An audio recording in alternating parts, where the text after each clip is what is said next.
Hello. Hi. I don't know if you remember me, but we spoke a long time ago. I was happy to be in one of your videos. Yeah. I didn't know you were Ahmadiyya. So you didn't realise? No, my apologies. But you must have probably. Told he's probably in the title.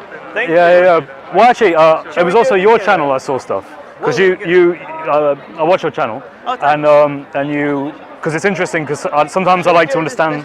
Let's do a random video. Oh, right, then why not? Yeah.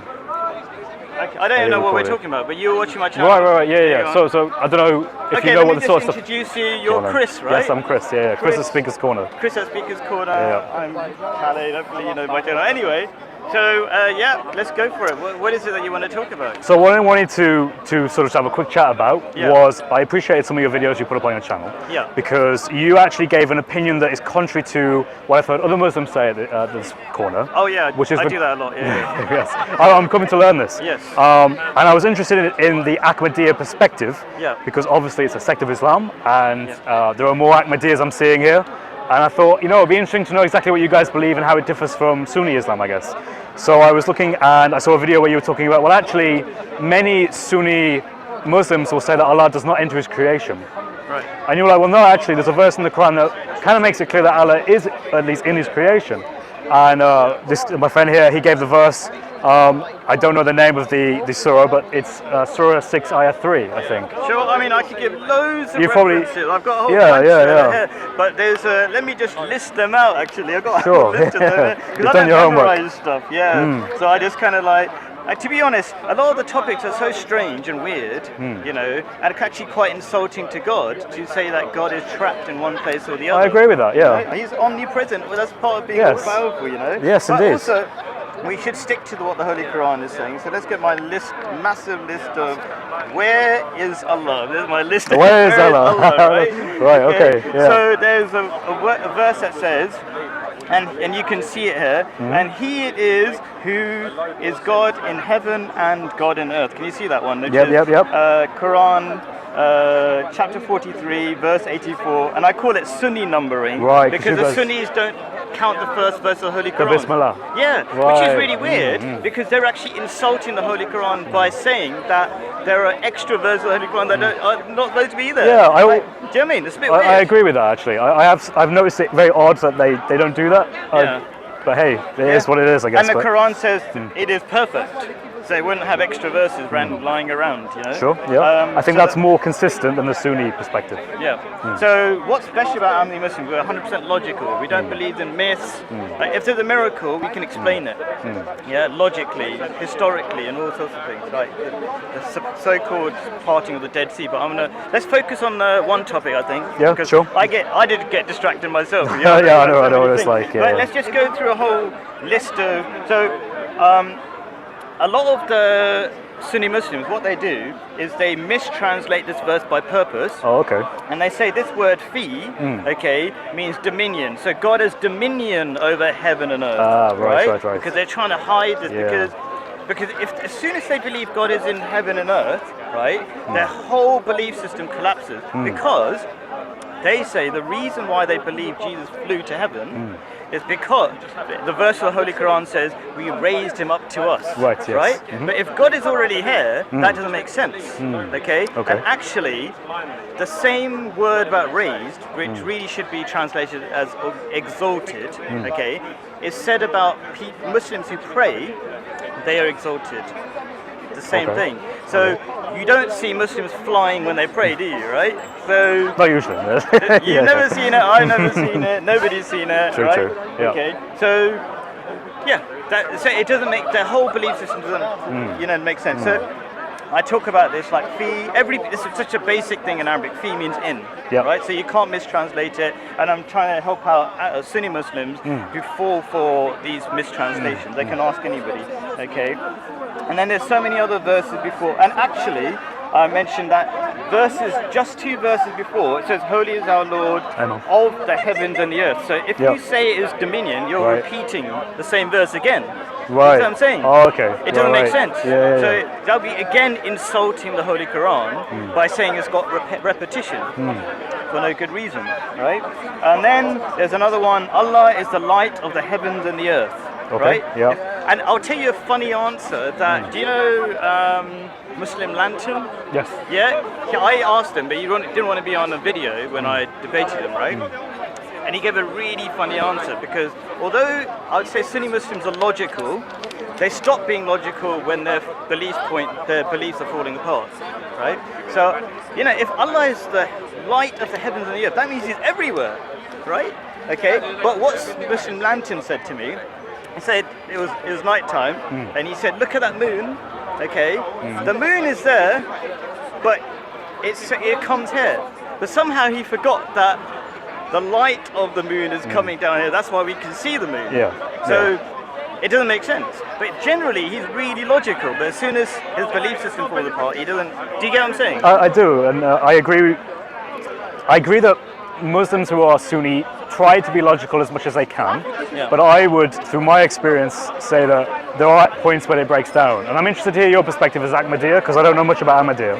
Okay. So, I mean, should I tell you the really short version? We are people who believe in the second coming of Jesus and that He's already come. Right. And He came as metaphorical second coming. Yes. Just like Jesus believed in metaphorical second coming. Like when the Jews asked Him, how comes you can't be the Messiah because before you, Elijah was supposed to come down, right? And He said, Elijah has come down. That's John the Baptist. So He believed in metaphorical second coming as well. I don't think it extends that way. I think what it means is that the Elijah that was supposed to come was not in the person, but rather in the role. You understand how you see? Okay. I wouldn't say that's metaphorical. I would just say it depends on what you mean by it, right? So, for example, in the Old Testament, you'll see things referring to Israel. Right. But really, they're not referring to like a piece of land. Sometimes they're referring to the people in the land. Or sometimes it actually is talking about the borders. So, I mean, again, it depends on the context for what the word means. That's what I'm getting at. That'll probably be a different debate. When you say children of Israel, Israel is Prophet Jacob, right? It's not a land exactly. It's not Israel. Well, no, because you can find references where they would actually be using it to describe a borders or an area. Do you understand what I mean? Oh, okay, maybe. Okay, so I'm just going to whiz through some more, like to make a coherent video. Sure, yeah. But I thought I'd at least explain because you said who are Ahmadiyya Muslims, that's who we are, right? Sure. Okay, there's Allah is the light of the heavens and the earth. Another one is, and to Allah belongs the east and the west. So wherever you turn, there is the face of Allah. Indeed, Allah is all-encompassing and knowing. So He's everywhere, all-encompassing. Oh yeah, all-encompassing does seem to imply everywhere. Yeah, and if He's you face this way, you face that way, God is there. So in a Christian perspective, when we think of omnipresence, basically what we think of is that if God is all-knowing and He's all-powerful, then there is a meaningful way that He is here. Because He knows everything here and He can interact with everything here. We wouldn't say that God is physical in the sense that God is like in this microphone somehow. Oh, perfect. I'm glad because we don't believe God is made out of atoms. Ah, okay, cool. Yeah? He's omnipresent, but let's say, based on our very limited understanding, we could say He's like another dimension. Okay. Yeah, so He's because He's not. If you say He's physical, that's also limiting God. Yeah, that means you can push God around, right? Which is not true, right? But you can be everywhere despite not being physical. So I'm glad you mentioned that. Cool. All right. And let's kind of try to get through this list. And He is wherever you are. The ... means there's a bit, Yeah, there's more books. I understand that. That's fine. And again, I should be referring to all the different verses, but I'll probably, I'll mention it actually. So Allah is the light of the heavens and the earth is Quran chapter 24, verse 35. Allah, and to Allah belongs the east and the west, etc. Is Quran chapter 2, verse 115. And then we, that is the royal plural of God. Sure, you know that one, right? We are nearer to Him, that is man or human being, than even His jugular vein. So jugular vein, for people who don't know, is kind of like your life artery. You've got to be a way of describing it, isn't it, right? You chop that off, you're dead. You're in big trouble, right? Okay. So that is chapter 50, verse 16. Where else? And He is wherever you are, chapter 57, verse 4. Like, there's such a long list. God is making it so obvious, yet people are desperate to deny it because they want to stick to their belief system, which is Jesus is superhuman, which is really interesting because it's almost like they want to be Christians. They want to make Jesus more powerful than Prophet Muhammad, that He's flying and he flew to heaven. Okay, and by the way, in the Quran, Muhammad doesn't have the power of flying to heaven. This is what I saw on your videos. Yeah. Yeah, there's here it is. Look, very interesting. I went to two YouTubers, Hamza's Den and Ali Dawa, and they refused to debate me. They're too scared. There's so many people that they can't debate me, right? And you know, people say, why don't you debate X, Y, and Z? They don't want to debate me. I know the trouble. Trust me. Okay. And so I'll quickly mention it, but it's a bit of a sidetrack.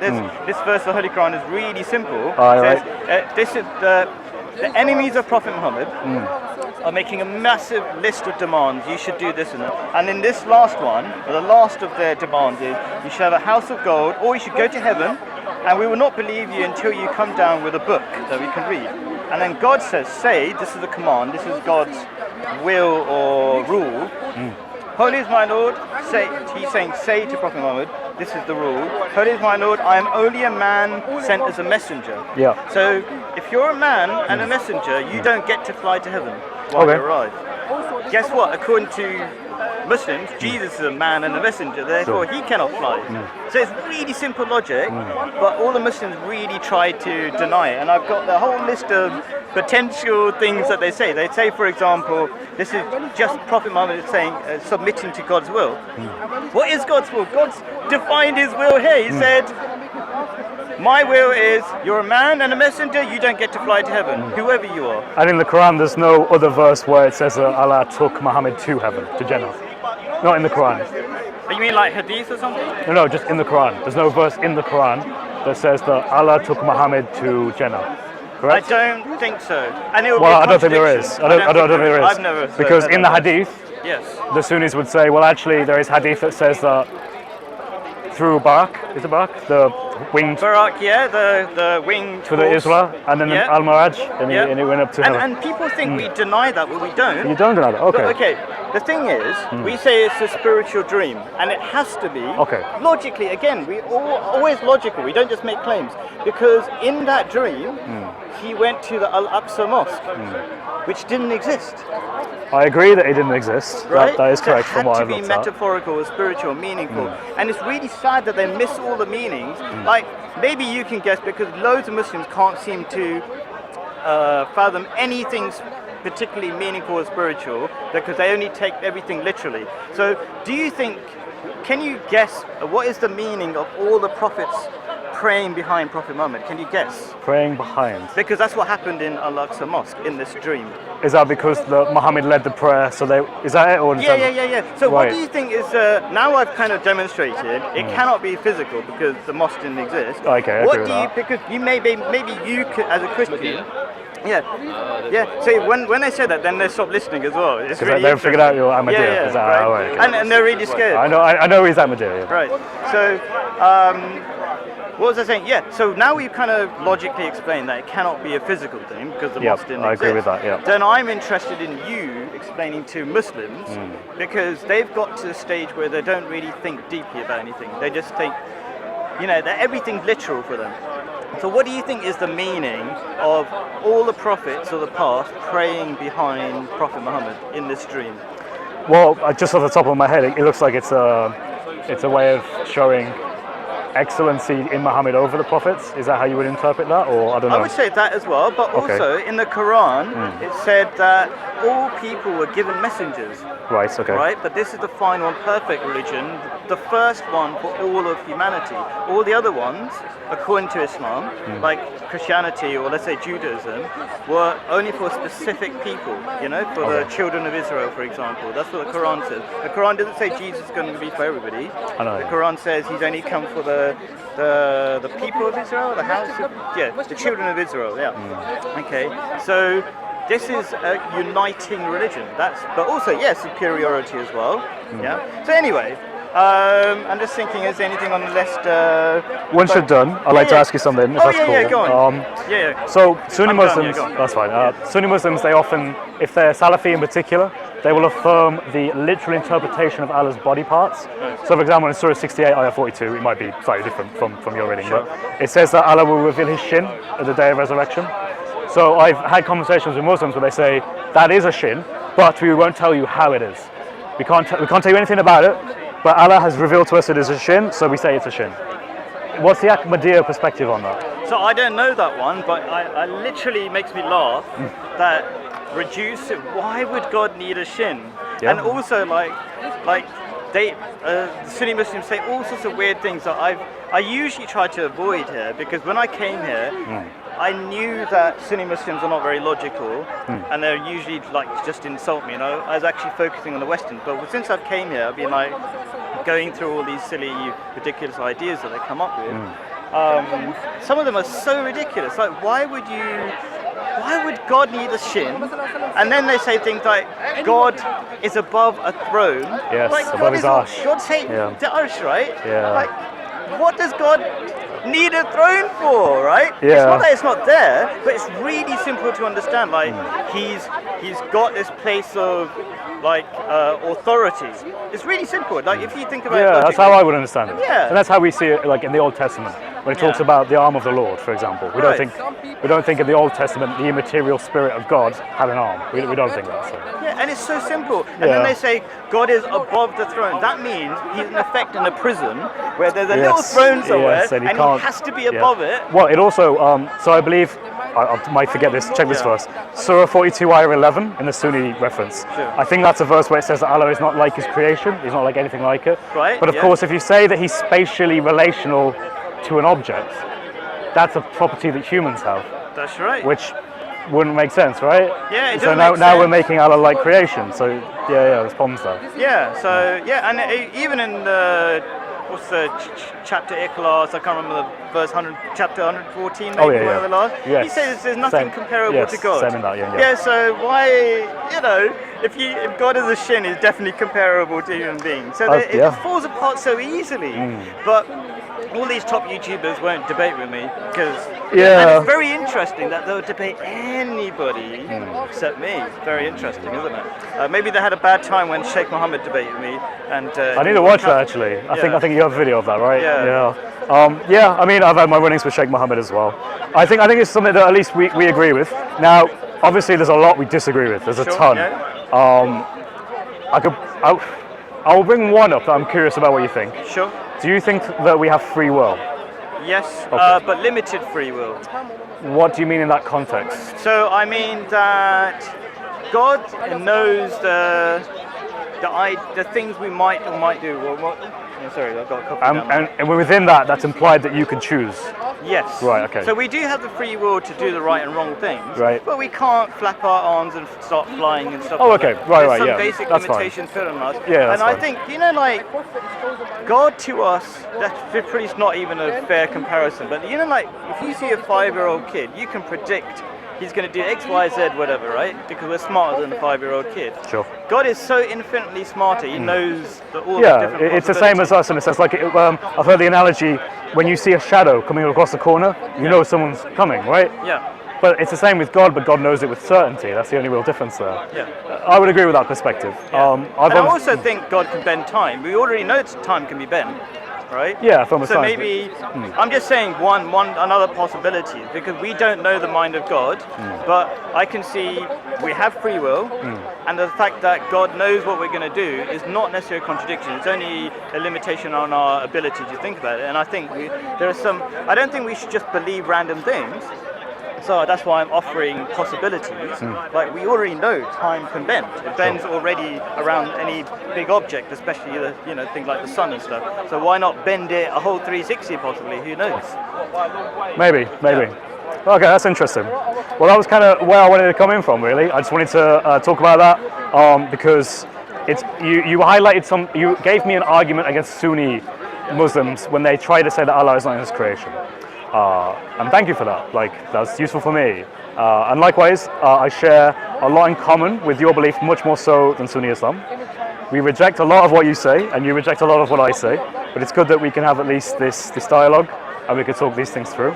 Obviously, as someone who is a believer in Christ, I pray one day you'll come to Jesus and you'll accept Him, and you'll leave Ahmadiyya religion. But I know that full well that you would say something similar to me about my faith. Yeah, so. And I appreciate your prayers. Like, people get angry all the time. We're supposed one thing we're famous for, Ahmadiyya Muslims, we have love for all and hatred for none. Like, you say that, I take it a genuine thing of love, And I say, thanks for praying for me. That's you genuinely see that I should be a Muslim. You're praying for me. Fantastic, thank you. And I'll pray for you and stuff like that. And even Bob, the other Christian guy, Bob. he said, Ahmadiyya are the most intellectual and polite Muslims there That's are. my experience at this park. Yeah. Thank you.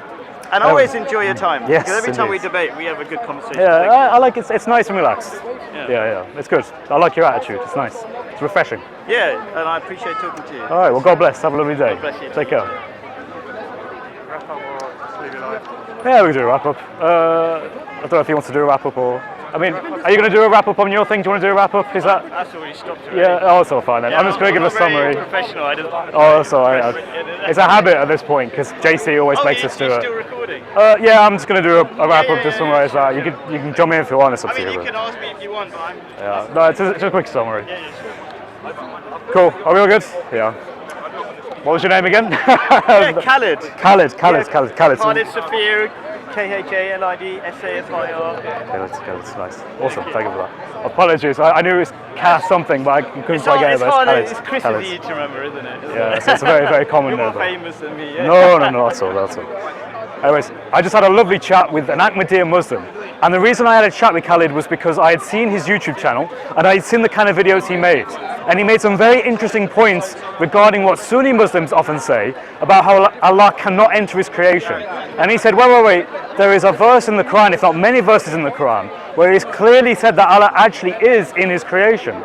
And that these Sunni Muslims often take these verses out of context. They play with the Arabic to give an impression that Allah does not actually enter his creation. And I found that very, very interesting. And I love the chat that we just had. It was very kind of interfaith dialogue. And it was very nice. Obviously, I don't agree with everything he says. He doesn't agree with everything I say. But it's good that we can at least have this dialogue and have a good faith discussion at Speaker's Corner.